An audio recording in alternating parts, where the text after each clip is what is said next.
পোয়া মাছ রান্না করব।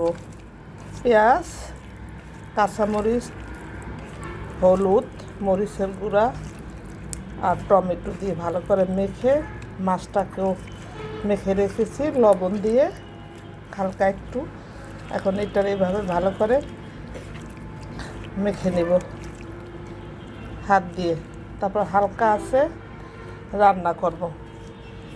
ভাই বোনেরা, 4 পিস মাছ দেখে সমালোচনা করবেন না, কারণ আমরা বাসার সদস্য সংখ্যা 4 জন।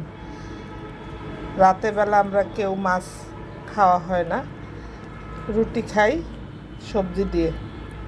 এর জন্য দুপুরের জন্য 4 পিস মাছ রান্না করব। আমার বাসাটা দক্ষিণ সাইডে রাস্তার সাথে, এর জন্য গাড়ির শব্দ পাওয়া যায়। স্পষ্ট বোঝা যাচ্ছে না, গাড়ির শব্দই বোঝা যায়। তো দেখেন কেমন হলো। আসসালামু আলাইকুম ভাই বোনেরা।